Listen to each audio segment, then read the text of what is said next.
Translation by His Divine Grace Srila Prabhupada. O Maharaj Parikshit, at the beginning of Treta Yuga, King Puruva inaugurated a Karma Kand sacrifice. Thus Puruva, who considered the yagnik fire his son, was able to go to the Gandharva Loka as he desired. Please repeat. O Maharaj Parikshit, at the beginning of Treta Yuga,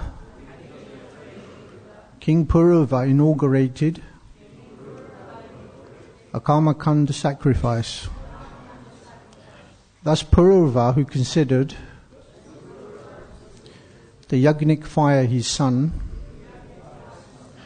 was able to go to Gandharva Loka as he desired. Purport. In Satya Yuga, Lord Narayan was worshipped by meditation. Krite yat daya yato Vishnum. Indeed, everyone always meditated upon Lord Vishnu, Narayan, and achieved every success by this process of meditation. In the next Yuga, Treta Yuga, the performance of Yajna began.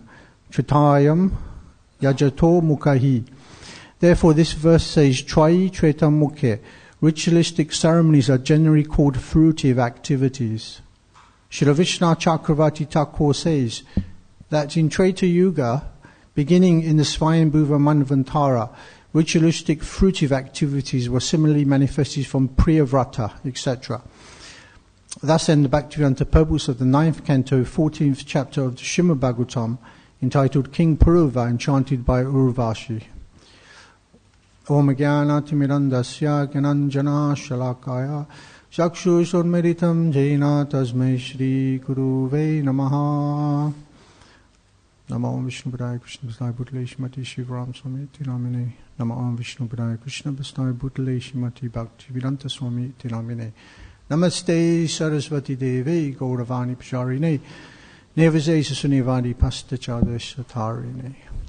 Vanchakalpa Turubhyascha Kripa Sindubhya Vaja Patitanam Pavanibhyo Vaishnavibhyo Namo Namaha.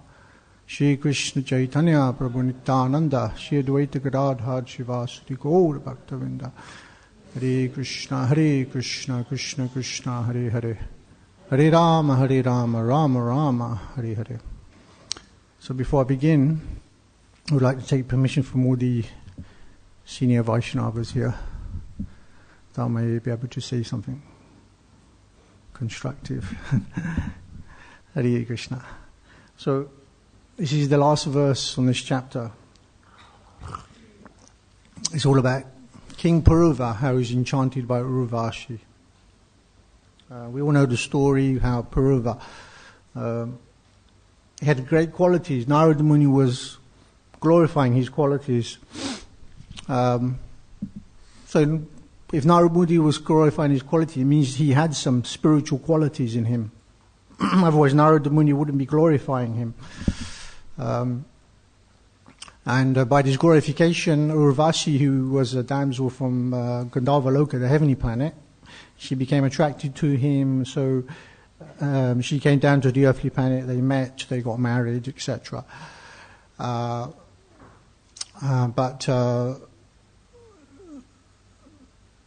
there was she made some sort of deal that, I'll stay your husband as long as, if I see you naked, then I'll be off, Anyway, something happened and he became naked, so she left him.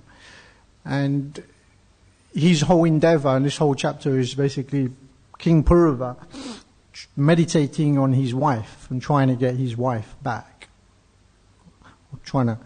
So Puruva kind of epitomizes the consciousness or mentality of a conditioned soul. How he's putting everything into one material thing, a person, Gorgo Prabhu gave a nice class yesterday, and he said that we may put our hope into material things like, say, an iPhone or something, but we understand that that's not going to give us pleasure. Therefore, we go on to something higher, and that's relationships. And relationships in the material world can either bring us happiness or it can bring us misery.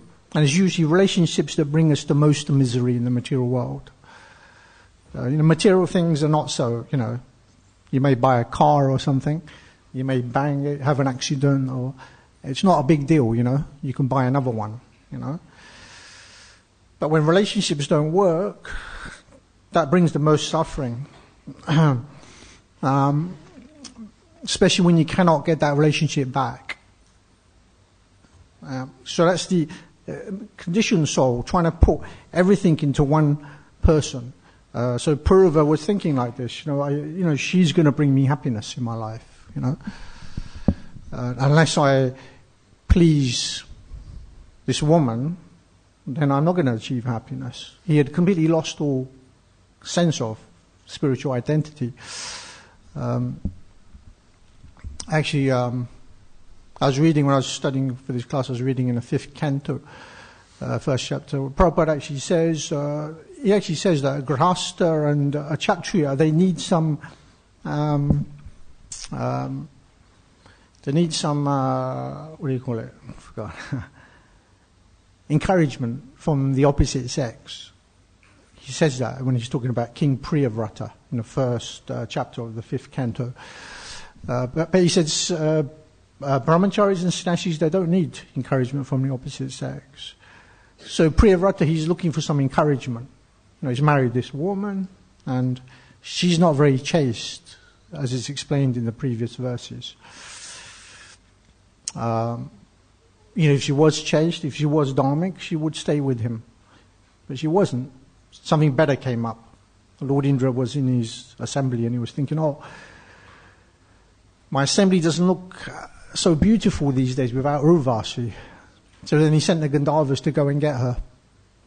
So just for that reason alone, she left her husband. And that's a dharmic. Because a dharmic woman wouldn't do that. She wouldn't leave her husband for something better. So then King Purva, he's lamenting. He wants to be with his wife again. He's completely lost sense of all spirituality. He's totally attracted to this woman, even though he knows that she's bringing so much suffering. Relationship, bringing him so much suffering. So then he performs this yajna.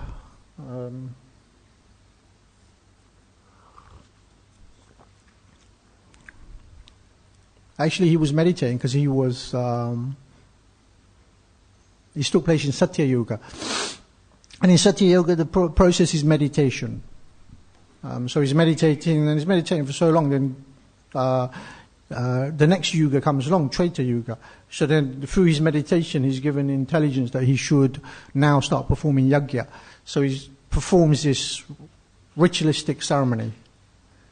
But his aim is fruitive activity. His aim is to get something back, to enjoy some material thing. Of course, the karmi's mentality is a lot higher than those that do not perform any yajna to get something material. Because their understanding is that, if I want something material in this world, I have to please in a higher authority. And therefore it says in the scriptures that you have to perform some yajna, please some demigods, or do something. Because we're limited in this material world. Everything that's given to us is given from a higher authority. Demigods ultimately all comes from Krishna. And life is meant for sacrifice and penance. Because as soon as we take birth, we become indebted. We have a debt to pay. And our first debt is to our mother. Because she gives birth to us, and she's the first guru. Actually, even more than the father. It says that the mother is the most important person in a person's life, personality. So we have our debt. Then we have a debt to our father. And we have a debt to the demigods. As we get older, we realize the debt is increasing to society. We've got to pay our council tax and our taxes and everything else. Cannot avoid. There's one thing you can't avoid is council tax. They chase you to the ends of the earth. Because it's a debt, society, they're giving us something, we have to give them something back. That's materialistic. And then there's higher intelligence. We have debt to the demigods. The demigods are giving us rain, they're giving us so many food, we cannot do anything without the demigods. And then higher than that is the authority of the Supreme Personality of Godhead, Krishna. But most people don't get to that point. They only get to the point of a debt to society. That's 99.9% of people in this material world. They're working hard like asses just to pay the debt to society. And these days you work so hard that most of your salary goes on tax. Yeah. Especially when you earn over a certain amount. I think it's, once you reach 60,000 or something, it's 40% you pay tax. So you're basically working, almost half of your energy is going just to pay taxes. So it's a debt to society. And sometimes people are forced to go into the military and sacrifice their life. That's the ultimate debt you can give to society. But the whole point is, though, we have to perform some sort of penance because we owed debt. And if you don't, then you will have to suffer a reaction, karmic reaction. But this debt that we're paying is actually binding us further and further into the material world, which is called karma bandhana. It's fruitive activity. Let me do something and then I'll get something in return. Let me please this person and I'll get this in return. So Purva was thinking, let me please this woman and I'll get something in return. And what is this thing he's getting in return? It's some sense enjoyment. Totally lost his spiritual understanding. And therefore it brings suffering in this material world. And his whole consciousness, if you read this chapter, is just meditating on this woman. And it's sad, you know. Even on a materialistic point of view. Yeah. So,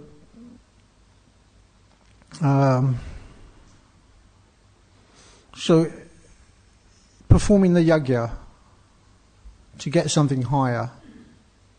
Parikshit Maharaj once inquired to Sukadeva Goswami. He said he was amazed. He said, "How is it that a pure devotee who is completely detached from this material world can again be attached to the material world?"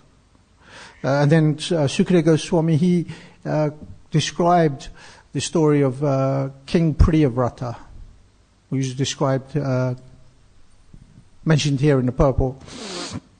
So King Priyavrata, unlike Puruva, actually he wasn't a king, he was a prince at this time. He was a pure devotee of the Lord. And by getting instructions from Narada Muni, he actually desired not to become the king of the universe. He just wanted to renounce everything. He just wanted to perform devotional service. Yeah, it's kind of like when we first join, when we become devotees. You know, we think we become brahmacharis, and we think that's it. You know, I remember when I became brahmachari. I'm not going to get married. Not going to do anything. I'm going to take sannyas. You know? We think like that. Yeah, some do. So Purva was thinking, you know, by the instructions of Narada Muni. So this is how potent the instructions of a pure devotee are. You know, you read the Bhagavatam, you associate with devotees, and you lose taste for all material enjoyment. You don't want to. You become a devotee. You don't want to again go into family life because it's a encumbrance. It's a distraction. Family life is a distraction. I can tell you. Realizations. It's a big distraction. But anyway, we're going to speak a bit about it later on. So Purva, Prince Purva was thinking like this. I really don't want to get into family life. Don't want to get entangled. And because he was the son of Swayambhuva Manu, who was the son of Lord Brahma. So Lord Brahma was his grandfather. It was Priyavrata's duty to take the throne, but he didn't want to. So King Uttanapad, who is the father of Dhruva Maharaj, he had to take the throne temporarily. But the custom is that the oldest son always gets the throne. And obviously he was more qualified. So there was a problem here, he wasn't interested, just wanted to do Sankirtan, travel, preach. Sometimes, our parents would join and you become a brahmachari and the parents are on your case, get married, when are you going to get married? When are you going to take responsibility, When are you going to give us some grandchildren? Well, I don't want that. So we think, anyway. So he was thinking like this. And then Lord Brahma himself had to come down. It describes in the 5th canto, 1st chapter, all about the glories of Priyavrata, and how Lord Brahma came down in his swan, surrounded by all these personalities, the Vedas personified, etc. And Lord Brahma, he had to speak to, or preach. Can we use the word preach? Yeah, I think it's okay. He had to preach to Priyavrata. That actually, you have to do your duty. You have to perform your duty. It's your responsibility. Don't think that just by performing your duty you're going to become entangled. So then he was preaching to him that on a Krishna conscious level, that one, it doesn't matter what external situation one is in, then he can, as long as he performs his duty to please Krishna, then that's Krishna conscious activity. Srila Prabhupada explains in the Bhagavad Gita 247, he says you have a right to perform your duty, everyone does, but you do not have the right to be attached to the fruits of those activities that you're performing. And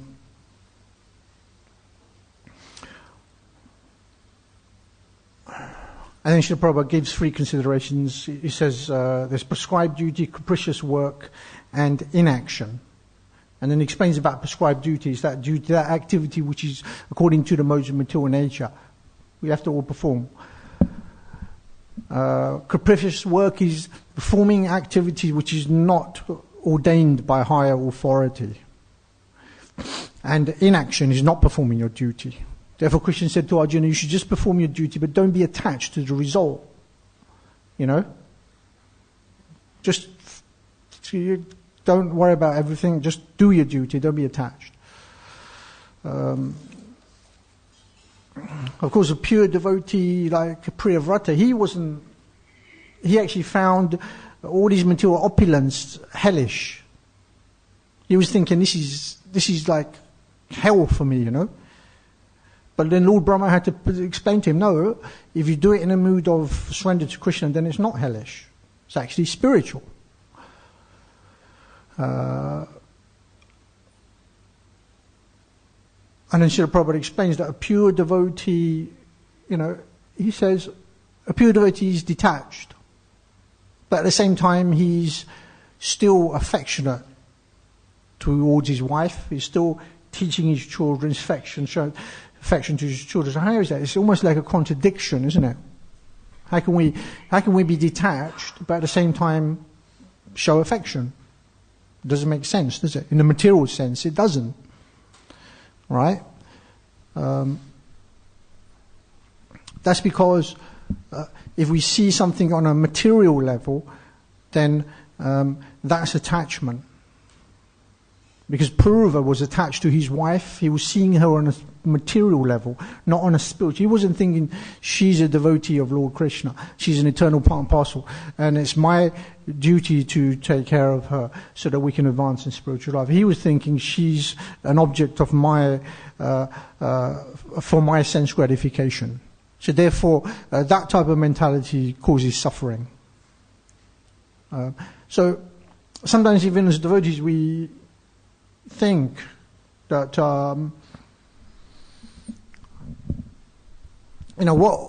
because fruitive activity and devotional service, there's a fine line sometimes between them. It's not so black and white. That this is devotional service and this is fruitive activity. And we sometimes get confused, what's what?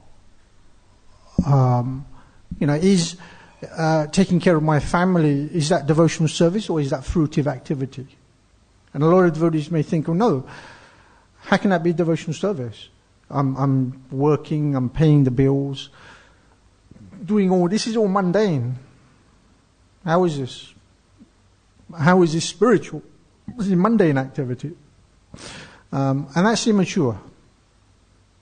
Because as devotees, our whole life is meant to be serving Krishna. From the point we wake up in the morning to the point we go to sleep in the evening. Even during our dreams, we're meant to be dreaming of Krishna. That's obviously a very high platform. But the point is, we're in this process of spiritual life. So therefore, we don't have a material life.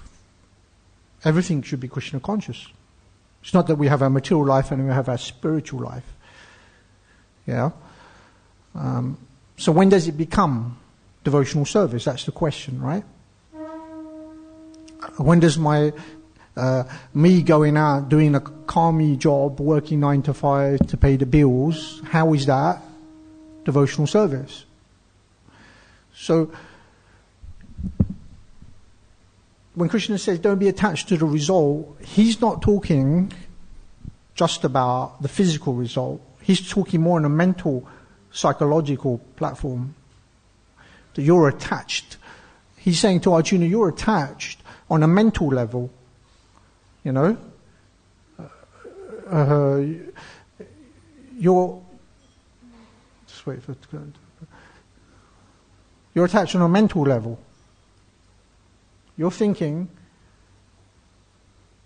that if I kill these people, then it's gonna bring some suffering, you know.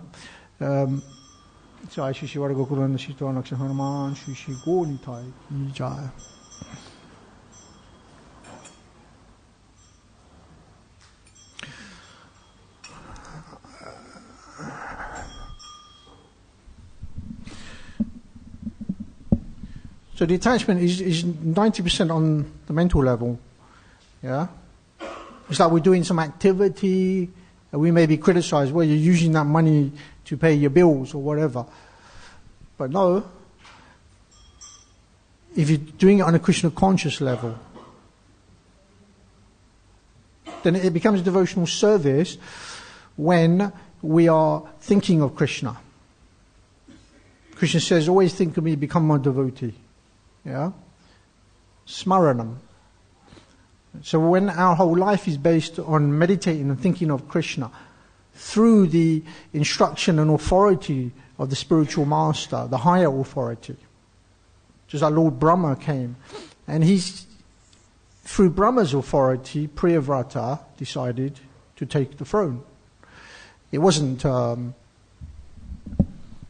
it was due to higher authority. So this is the key. By following the instructions of the high authority, the spiritual master, one gets the potency to be able to carry out the instructions. And whether one's working a 9 to 5 job or doing direct service, in one sense, there's no difference, really, if you're doing it on that meditation. You know?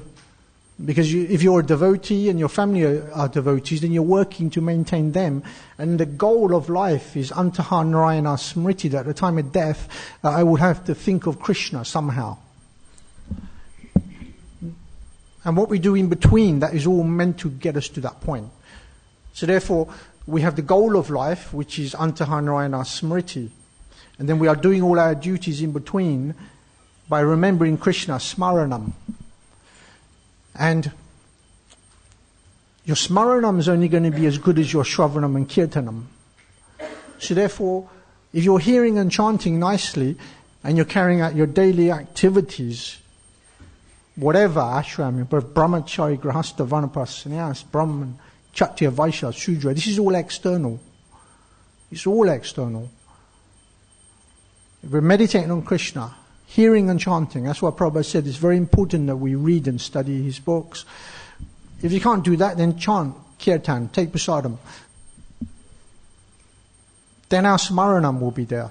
And when we're thinking of Krishna, we're going about our daily activities, then that's Krishna conscious. Isn't it? So then our whole life becomes Krishna conscious like this. Not just I have my material life and then I have my spiritual life. No, everything's spiritual like this. Through the smaranam, thinking of Krishna.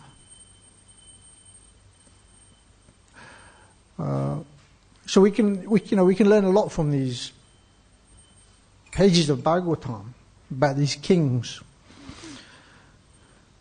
So then he took the throne, and it said that Premarnava, he actually enjoyed the family life. Again, another contradiction. How can a pure devotee enjoy his family life? Because he was seeing everything on a spiritual platform. He was seeing everything in relationship to Krishna. He was constantly meditating on Krishna. And therefore he was able to do that. So the key is to do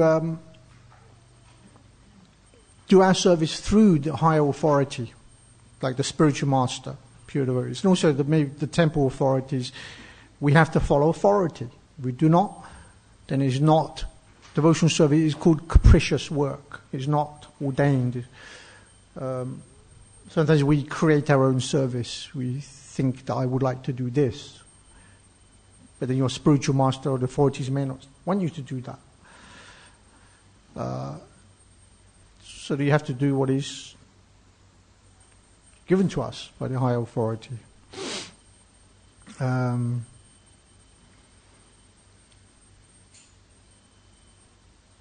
Because devotional service has to be performed purely, for Krishna to accept it. Krishna does not accept devotional service which is tinged with karma and jnana, fruitive activity, mental space. He doesn't accept. But Lord Chaitanya does accept. That's the difference between Krishna and Lord Chaitanya.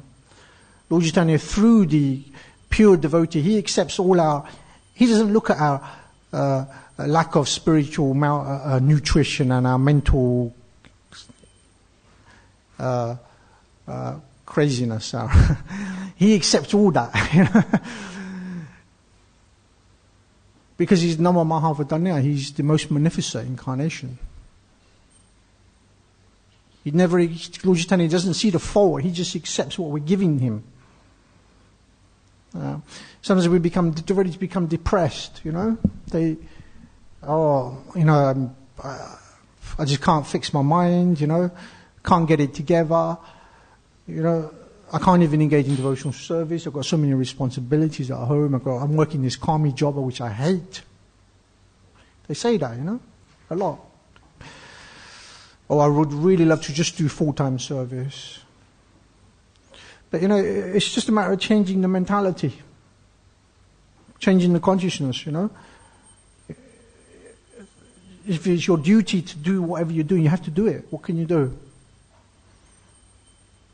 But change the consciousness. Yeah? And whatever service we give to Krishna, Krishna will accept that service through the spiritual master and Lord Chaitanya in the age of Kali. So according to our ability, Krishna will accept that type of service, according to what situation we're in. He will accept. There's a nice story where once Krishna, he decided to give some mercy to a couple of devotees, pure devotees. There was one Brahmin, he was very simple. He didn't have much wealth. And there was a king in the same city. King Bahulasva, I think that's his name.